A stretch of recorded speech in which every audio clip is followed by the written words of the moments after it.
Good morning ma'am. क्या good morning? ज्यादा English झाड़ रहा है क्या तू? Yes ma'am, I am graduate, मुझे आती है इंग्लिश। अच्छा, ग्रेजुएटेड है तो मैं क्या करूं इसमें? और एक बात बता, अगर तू इतना ही ज्यादा पढ़ा लिखा है तो ये गार्ड की जॉब क्यों कर रहा है? क्या है ना मैम, किस्मत खराब है। अगर किस्मत अच्छी होती तो मैं भी किसी अच्छी जगह नौकरी कर रहा होता। अच्छा, किस्मत खराब है? किस्मत खराब नहीं है, तेरी औकात ही नहीं है हमसे ऐसे बात करने की। अरे इंग्लिश के 2-4 वर्ड क्या सीख लिए तो बोलकर कूल बन रहा है मैम के आगे। नमस्ते बोल, तेरी औकात ना इतनी ही है। मैडम, अगर मुझे इंग्लिश आती है उसमें हर्ज ही क्या है? अगर आप इंग्लिश में बोले तो कूल, और अगर मैं इंग्लिश में बोलूँ तो कूल। हाँ, फूल ही है तू। और तू क्या दिखाना चाहता है कि तू बहुत ज्यादा पढ़ा लिखा है तो कूल बन के दिखाएगा हमारे सामने? और वैसे भी इतना पढ़ने के बाद भी ना कोई फायदा नहीं है। तू कर भी तो चौकीदार की नौकरी रहा है और सबको बताता फिरता है कि तू बहुत ज्यादा पढ़ा लिखा है। मेरी बात सुन, आइंदा से ना मैं सुन ना लूं, समझा? अपनी चौकीदारी की नौकरी कर अपनी औकात में रह के। बड़ा आया। मैडम, मेरी गलती क्या है? आप मेरी बेइज्जती किए जा रहे हैं। गलती? तेरी गलती ये है कि तू ना अपनी औकात भूल रहा है, और तेरी गलती ये भी है कि तू अपनी औकात से बाहर जा रहा है। और आजकल के टाइम पे नौकरी किस्मत वालों को मिलती है, ना कि जो पढ़ा लिखा होता है। और नौकरी उसको भी मिलती है जो खानदानी अमीर होता है, ना कि तुम जैसे गरीब। और आइंदा से अगर तूने मेरे सामने पढ़े लिखे होने का शो ऑफ किया ना तो मैं तुझे नौकरी से निकलवा दूंगी, समझा? और एक बात बता, हम लोग कौन है? आप लोग तो मालिक हैं। हाँ, हम लोग मालिक हैं और मालिकों की बात माननी चाहिए। अगर हम लोगों से आगे जाएगा ना तो याद रखिए उस बात को, अपनी नौकरी से हाथ खो बैठेगा। सॉरी मैम, आगे से ऐसी गलती नहीं होगी। आगे से बदतमीजी कर मत दियो। चल। अजीब बात है, 2 पैसे के आ जाते हैं, बड़े बुजुर्गों की बेइज्जती करना शुरू कर देते हैं। नमस्कार सर। अरे काका, मैंने आपको कितनी बार बोला है कि आप मुझे साहब मत बोला करो। मैं आपकी बेटे की उम्र का हूँ। बेटा, एक वो हैं जो अपने पैसे का इतना घमंड करते हैं, और एक तू है, मुझसे कितनी इज्जत से बात करता है, कितने प्यार से बात करता है। बेटा, तुझसे मिलकर मेरा मन बहुत खुश हो जाता है। बेटा, तुझे देखकर मुझे ऐसा लगता है कि आजकल के लोगों में भी इंसानियत है। काका, आप कैसी बातें कर रहे हो? आप मेरे पिता के समान हो तो मैं आपकी बेइज्जती कैसे कर सकता हूँ भला? बेटा, तू तो इस दुनिया से अलग है। मेरा आशीर्वाद हमेशा तुम्हारे साथ है। भगवान तुझे तरक्की दे। ठीक है काका, मुझे लेट हो रहा है, मेरी मीटिंग है ना, मैं चलता हूँ। खुश रहो बेटा।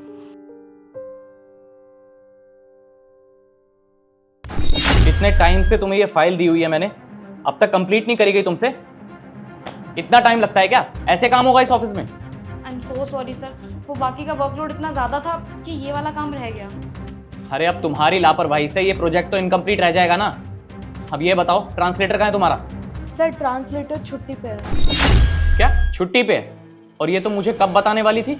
अरे 15 दिन पहले से बता रखा है तुम लोगों को कि आज की मीटिंग कितनी इंपॉर्टेंट है और हमें ट्रांसलेटर की कितनी ज़रूरत है। और हमारा ट्रांसलेटर छुट्टी पर है, और हमारा ट्रांसलेटर कितने टाइम से छुट्टी पे है और तुमने मुझे बताया भी नहीं। सर, ऑफिस आते वक्त उसका एक्सीडेंट हो गया, इसलिए वो कुछ दिन तक ऑफिस नहीं आ पाएगा। अब तुम लोग क्या चाहते हो कि मैं फ्रेंच सीखूं, उसके बाद मीटिंग अटेंड करूं? अरे यार चांद, तू कुछ सोच ना भाई। सर, मैं एकदम से क्या कर सकता हूँ? अरे यार, इतने टाइम से तू फ्रेंच लोगों के साथ मीटिंग कर रहा है, तूने अभी तक फ्रेंच लैंग्वेज सीखी नहीं। सर, इसमें मेरी क्या गलती है? ये मेरा काम थोड़ी ना है, और वैसे भी फ्रेंच इतनी आसान लैंग्वेज नहीं है कि मैं इतनी जल्दी सीख जाऊँगा। हाँ, इसमें तेरी भी क्या ही गलती है। अब तो मुझे लग रहा है ये टेंडर हमारे हाथ से गया। अगर ये टेंडर हमारे हाथ से निकल गया ना तो मैं तुम दोनों की नौकरी खा जाऊंगा। Sir, I am really sorry, लेकिन सर प्लीज़ हमें नौकरी से तो मत निकालिए। अब इतना कम टाइम है हमारे पास। अरे इतनी जल्दी ट्रांसलेटर कहाँ से अरेंज होगा? अरे कुछ करो, ढूंढो। सर, मेरे पास है एक ट्रांसलेटर। ट्रांसलेटर? कौन?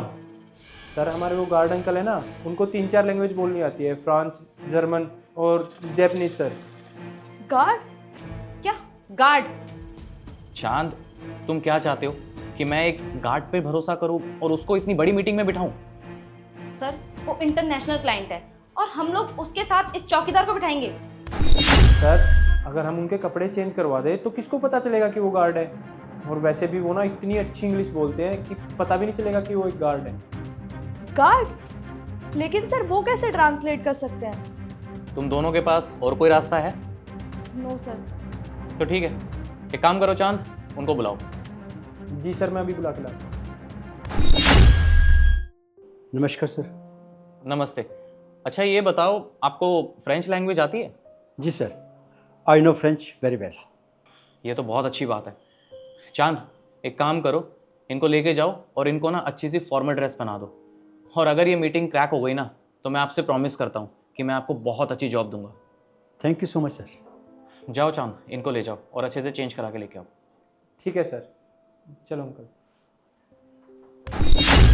मैं को विशेषों। क्या बात है सर, मैंने तो सोचा ही नहीं था कि आप इतनी अच्छी फ्रेंच लैंग्वेज बोल लेते हैं, और आपकी वजह से इतनी अच्छी डील हमारे हाथ लग गई। Thank you so much. Thank you sir. Sir एक बात बताइए, आप इतनी अच्छी लैंग्वेज बोलते हैं, वो भी फ्रेंच, और आपकी कम्युनिकेशन स्किल्स भी इतनी अच्छी है, लेकिन मुझे एक बात समझ नहीं आ रही, इतना टैलेंटेड होने के बावजूद भी आप ये गार्ड की नौकरी। साहब मजबूरी है, वरना गार्ड की नौकरी कौन करना चाहता है, मैं इतना पढ़ा लिखा हूँ। कोई बात नहीं सर, आपने जितना भी मुश्किल वक्त देखा है ना, अब आज के बाद से आपको वो नहीं देखना पड़ेगा, क्योंकि आज से आप हमारे ऑफिस में एक ट्रांसलेटर की जॉब करेंगे और आपकी सैलरी होगी पूरे 50,000 रुपये। मुझे तो यकीन नहीं हो रहा।